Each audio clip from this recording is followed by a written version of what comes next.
What is that thing you're doing? It's technical. It's when we're a little tired. Something is different. Good friend. Anything different is good. Go ahead. Your bus is leaving. Backhouse man. I'm a scientist. What's always a question of good? You only think about the bad. I just have a feeling that something is wrong. Good things do happen. Make it Centauri time. Hello and welcome to episode 7 of Groundhog Jungle, a series of podcasts with Matthew Fleming and Alex Hillman. Today we're going to be focusing on the film of The Missing Link. by Picha. Yeah. You'll remember Picha because before we covered a film called Jungle Burger, which was awful. Yeah. But we've got good news. This one is... Equally awful. Yeah. It is. It really is. So, to contextualise it, it was made and released in 1980 in its original country. He's Belgian, is he? Belgian? Yeah, Okay. I think so. It wasn't actually... So, Bill Murray... He probably didn't add the voice until 1984, but because it was released and appears on IMDb in this order after Where the Buffalo Roam, that's why we reviewed it in this order. So he was probably doing the ADR for it around the same time as Ghostbusters, which is mental. It is mental, especially since... Well, here's a little story for you. Yeah. So, amongst the many different films we've watched, some of them have been incredibly obscure, like this film. Oh, yeah. The Missing Link. So, we've had to find different mediums to watch it on, and this was the first film that proved a real challenge. Yeah. I believe... We didn't order this on DVD, did we? No. No. I believe we found a video for it on YouTube or something like that, or found a video on Daily Motion or something like that, watched the whole thing, got to the end, and did not see hide nor hair of Bill Murray. So then had to go back, and I believe we got my phone and watched the Bill Murray clip of him playing the dragon in a separate video on YouTube, just so we could say we'd seen the Bill Murray bit. But the version of the film we watched had Bill Murray cut out of it. Yes. So we watched the film itself, then we watched the additional scenes. We technically have seen Bill Murray, but the version, that we saw didn't have Bill Murray in it. No. And also, I think a huge portion of the film we did watch were in French. Or Belgian. A huge portion of the film we watched was in French, because there wasn't an English version to watch. And then, didn't we have to watch the English version, or the French version, or whatever version we saw... with Leo Sayer in it. Yeah. or songs from Leo Sayer, because I think there were, and was it Rick Wakeman and someone else? And... Now, I don't know about you, but if you want to do a crude animated film based around, evolution, the first musical artist whose name's going to pop into your head is definitely Leo Sayer. I mean, this film is just shit, isn't it? I mean, it is. I don't know if it's worse. I think is it slightly better than Jungle Burger? What do you remember this film for? Having to watch it on a phone to find Bill Murray's scene. Right. And Bill Murray Now, having slightly more than he had in the last film. You remember when we podcasted Jungle Burger and there were a series of images. I remember Tintin bashing in monkeys' heads with a crucifix. I remember or the parade of penis warriors or whatever they're called.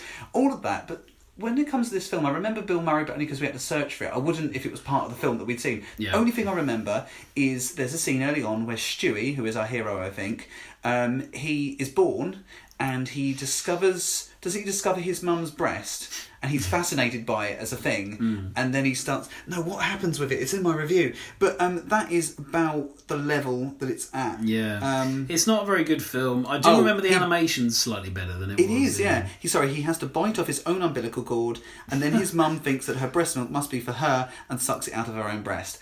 That is the level we're dealing with. It got cruder, but the animation did get better. The animation's better. I seem to remember there's a dinosaur sequence, isn't there? With the marching dinosaurs, something like that. Yeah, And he discovers... bit like the animation in Jurassic Park. And in the beginning, with the guy that says, dinosaur. And there's only 14 years separating these films, but they're worlds apart.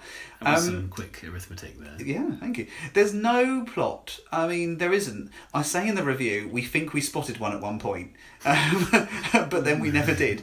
So it's about, I think... Is it about the first ever man? No, it's not really. It's about a Neanderthal anyway. He's born and he does all the things you would expect. He discovers fire. He discovers the wheel, or he invents the wheel or something, and things happen to him. I can't remember what they are. Doesn't he befriend a dinosaur? Yes. And then a dinosaur dies or something? Yeah. Like Yoshi. Yeah. Rather than dying. And then Bill Murray turns up as a dragon, not a dinosaur, in a cave. But we don't know at what point in the film. Oh, did I say he was a dinosaur? No, I'm saying dragon because differentiating from dinosaur. I don't think you said. Even though dragons aren't real. Yeah. And they put him in the film anyway.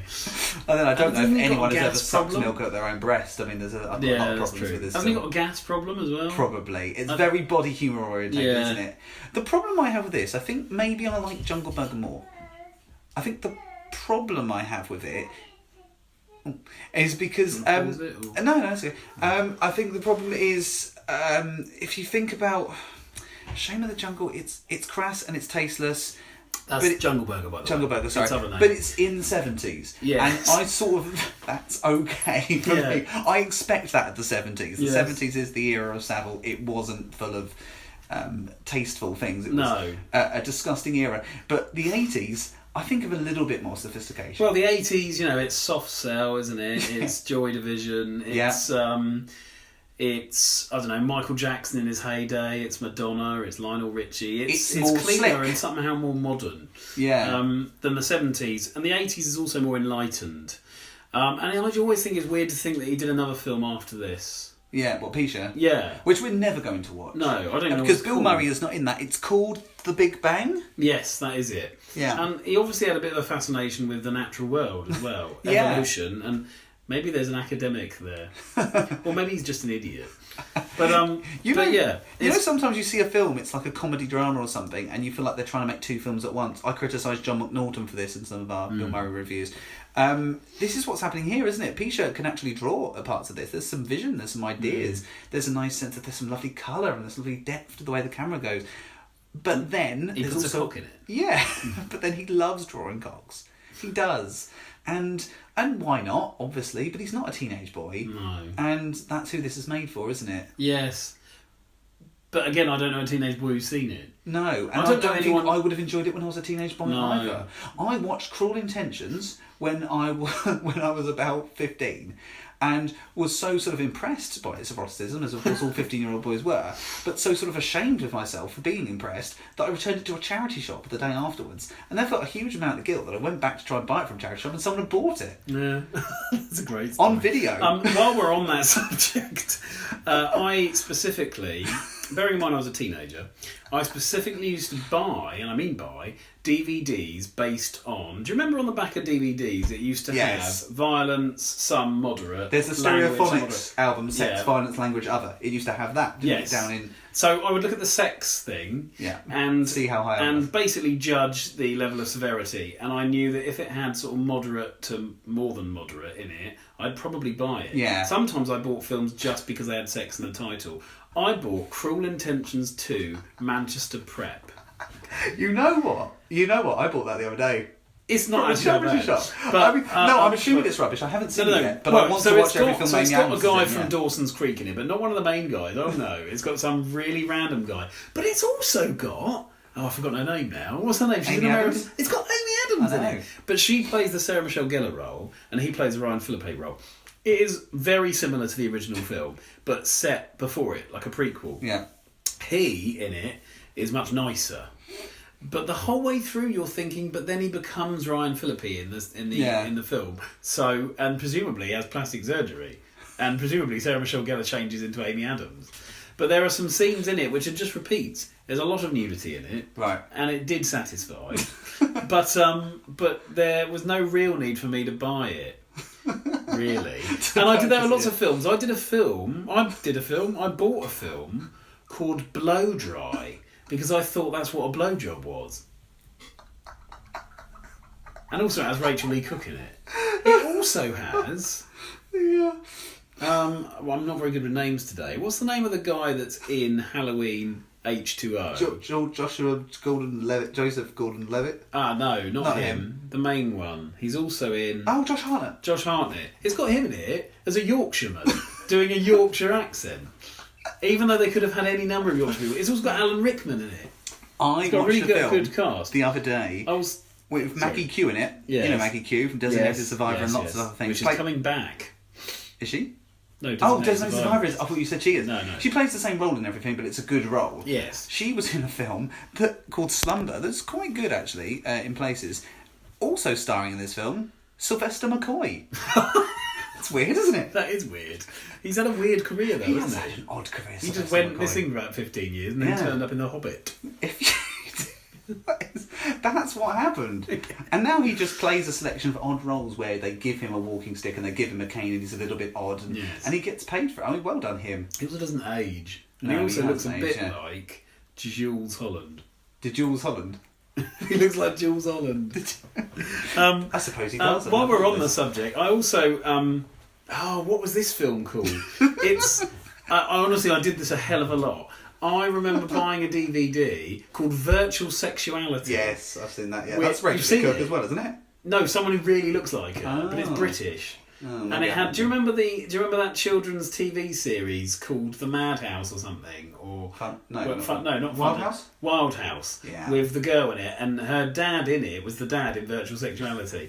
And I remember it was all about sex, but in that kind of really icky 90s way. Like she.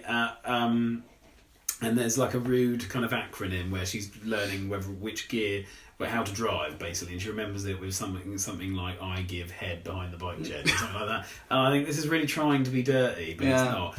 Anyway, there's not any nudity in that film, even though it's called Virtual Sexuality. And I remember looking at the front cover, thinking I've been duped. Yeah. And they used to do that a lot. That's what they do with the Meatballs front cover as well. They make you think all these women are going to be nudie in it, and you get disappointed. And then tits pop up in a film you weren't expecting to see them in. Like this film, which is animated, and I don't know how people can get the same frivolity from that. I understand, buying Cruel Intentions 2, Manchester Prep, some breasts come up, and loads of teenage boys are going to pause it, and I don't know, just admire it. I don't know if you want to see do. some casual breasts, that's great. Right. Yeah. As is that episode of Episodes. Yeah. With the woman from Bodyguard. Yes, I was going to say, so Sophia Rundle. Bodyguard? Yeah, Sophie Rundle. Yeah. Who was also, we've seen a lot of Sophie Rundle's work. Who was also in Small Town in Folk. Small Town Folk with Warwick Davis. But that was ages ago. She is, she's playing Richard Madden's ex-wife. I'm always impressed, I think, when you see actresses start off their career, sort of do that thing, and I'm always pleased when they then move on to serious roles and you go, thank goodness for that. They didn't sell out when they were beginning, but they were just trying to make ends meet, and they were doing those. Hence why she got her tits out for episodes. Although she was sort of vaguely having a career then, but it's just weird. And I don't know how we got onto this. Well, we're talking about like eroticism and like what's erotic, weren't we? Or what's deemed to be erotic. Now, animated films basically no. Why would you buy this film that we're talking about now? Going to see it in the cinema, maybe I get you. A bunch of drunk friends could go to see it. Yeah. Hey, do you remember? What was it called? Tarzan, Shame of the Jungle, Jungle Burger. Oh, that was all right, wasn't it? Yeah, let's go and see this. Get drunk and we'll watch it. And it'll be fun. Why would you buy it? You can buy it on DVD. Why would you? Know. What would you get from it? It's not erotic. It's not especially funny. But we're its biggest fans. Yeah. I don't like it. Don't know. I honestly don't think anyone else has seen it in the last 10 years. No. I'd be very surprised if they had, and I wouldn't know why. I've often thought, maybe I've said this before, if you got Bill Murray down in a room, said, right, Bill Murray, you've made, I think, 64 films now, name them, rather than like they asked Ross to do in Friends with the States. Yes. He might get 45, I don't know. We know more about his career than he does. Yes, I'm sure we do. I'm sure we know about, we can tell him details about this film he has no idea of. I don't imagine he's seen it. It's a paycheck, isn't it? And I don't imagine he was annoyed when he found out that he was cut out of it. He probably doesn't even know. No. And I doubt how much do you get paid for that sort of thing? I don't know. Road, really. He's still probably at Saturday Night Live at this time, recording it. No, he's maybe not if it's 80... No, he's it's hard to know why he even agreed to it. Yeah. Unless they did put a shed load I think they just had the same... They made a lot of money from the other film, didn't they? Yeah, they rewrote it. They rewrote this, didn't they, in order to sort of like... again, I'm not sure if... what's his name? Picha? Mr. Mike. I'm not sure if he was the person... Michael O'Donoghue. Yeah, did he rewrite this? I don't know, I haven't got in here. Basically, we're skirting around the issue of talking about the film hugely, because A, we can't remember a lot of it, and B, it's just not very good. And I think it's fair enough to say that it really doesn't have our recommendation, just like Jungle Burger. It's a film that no one is going to want to watch. I've remembered another scene. And we're basically using this opportunity to have a chat in an entertaining way rather than talk much about the film. Which is You won't enjoy this film. I've just remembered, I've looked at the review, there's a scene where a tortoise crawls out of its shell to witness a dinosaur sodomising one of its friends. Now it's innovative, I guess. But what are you going to get out of that? We've told you that happens now. You don't have to watch it. Shit will come, I guess. Yeah, I suppose you can. Oh. I've just realised what you said, because I thought you were saying shit will come as a sort of like, a sort of a prophetic, given that it's set in times before civilization. Shit really will come. That was good. We gave it. What did we give it? 2. Yeah, we both gave it 2 again, which is the same, wasn't it? Duh. 2 out of 10 for the merit, I think, of animation. Although we do probably prefer the first one slightly, maybe a little bit. I remember more from the first one. I don't know if prefer would be the right word. Yeah, but we did see the first one longer ago than this one. Yet we still sort of remember. I think this more one from it, has been tainted a little bit by how difficult it was to actually watch. Yeah. Whereas the first one we sat down. I mean, you bought the first one. I know. On DVD. I don't have it anymore. No. I gave it away to Russ. Did you? Yeah, he hasn't seen it yet either. He seems like the sort of person who'd enjoy it. Yeah, he might enjoy it. I mean, I bet he'd prefer it to Ghostbusters, the remake. Yeah, he probably would. But I've told him so many times it's rubbish. He's got no incentive to want to watch it. It'll probably stay there in his flat or house or whatever he then goes on to own. And then at one point, probably a relative will sort of like find it and ask about it, and he'll go, "You can keep that," and that's what will happen, I guess. And then someone else will end up with it. Yeah, and then it'll just get passed off. I hope that's what happens. I hope that other people see it, but I don't want anyone to see this. If you are going to watch every single Bill Murray film, are you going to get anything out of this? You can tell people you've seen it, but watch their eyes glaze over. I have. Oh, Bill Murray, yeah, he's done some 70s animations. No one's going to be impressed with that. 80s in this case. 80s. And you've got to watch like 95 minutes of stuff of this? Yeah, it's longer. Yeah. Much longer. Yeah. And has got less of a plot. Yeah.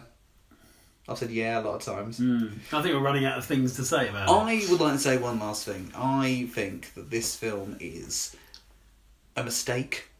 But it always makes me sad when a film has been animated, particularly well in some cases. Yeah. People have put a lot of effort into it. A couple of years have gone into this. Yeah. But people have spent months and years of their life in doing this, and it's not very good. It is strange to do an animated film with such a weak script. Yeah. I just don't get it, really. Which has been honed and rewritten and is still weak. Because you can't do anything about the animation, you can't do anything with what's happening on screen. You can change a couple of bits of the dialogue, but you can't add a sophisticated... Who's a really sophisticated writer? Well, let's get in someone like Bodyguard. You could get Jed Mercurio to do the script for this, and he's not going to be able to get away with the fact that the images on screen are a mum sucking her own breast. Right? Doesn't matter if there's a really good plot twist where one of the characters is killed off halfway through. I admire Jed Mercurio's ability to script a scene set in a school where a teacher is being met with a terrorist attack and does not stop holding her mug of coffee. Never mind the fact that in a primary school, I don't know how it works in colleges and secondary schools, but she's not even allowed an open mug of coffee. It has to have a lid. She manages to usher all her children in with a slightly harassed looking TA into the classroom, get them all hiding from this terrorist attack, and not one drop of coffee spills. Yeah, that's true. But then... So that was impressive. And then they decided to blow up the van anyway. Yeah. Which I found confusing. She didn't swear once, which I thought was lovely. And you would, wouldn't you, in that situation? Yeah. Even if you were being professional. Even if you were around the kids, you wouldn't go, "Oh, sugar." Come on, darlings. Come on, let's wander into the panic room. I don't know why I'm mocking a primary school teacher in that way when I am one. Yeah. Well, is that too information? No, that's much information. It's not too much information. That's why how you know The Happening with Mark Wahlberg. Back to Mark Wahlberg again. He was a terrible teacher in that. He doesn't seem like a teacher. Well, teaching is not represented well in films. He's not represented well. Doesn't he lean against the desk and sort of say to them, "Oh, come on"? His body language. He doesn't tell them once off for being on their phones. I think it's got to be the one and only time you'd ever cast Mark Wahlberg as a teacher. Yes. He just doesn't look like one. No. And that's got John Leguizamo in it as well, who looks more like a teacher. Yeah. Yeah, he doesn't look like a teacher, and teachers don't have time to spend an hour in a cryogenic chamber. They just don't. So, talking more about Mark Wahlberg's schedule, you're of the opinion it's a spoof. Yeah. He doesn't seem like the sort of person who'd spoof that. He doesn't seem to have a strange, great sense of humour, sort of. But then in interviews and things with the Graham Norton interviews, he's always up for a laugh on those, and maybe people aren't giving him enough credit. It's a strange schedule. It would drive me nuts. I'd hate to have to go to bed at 7:30. Yeah, I'd literally go to bed with Jude. It would be, it would be fine if you woke up at 2:30 though, like he claims to do. But then you'd miss out on an evening, wouldn't you? No, because you go. What does he do? Go straight to the gym, doesn't he? Works out for ages. But doesn't have a shower for several hours though. I think. Well, you wouldn't have a shower before the gym. Anyway. No, but doesn't he shower like at 6 when he's woken up at 2? Isn't he? He wakes up at 2:30. I don't think the first shower. But I think the biggest sort of bullshit indicator for me is, as you say, the fact that he doesn't seem to spend any time rehearsing, being on set, or learning any fucking lines. This detour will become relevant if Mark Wahlberg ever appears in a film with Bill Murray. Then we can backdate it and say, hey, do you remember when we talked about? They haven't. I don't think. No. Bill Murray wasn't even in this. Let's be honest. Just to sum up, he literally wasn't in the version we saw. We had to go and find a clip with him. No, the next film is Caddyshack, and he was in that one. More anon. Yes. He's not the best thing in Caddyshack, but he is in it. Yes. And we've got lots to say about it, which you will find in the next podcast. We will see you next time. Bye.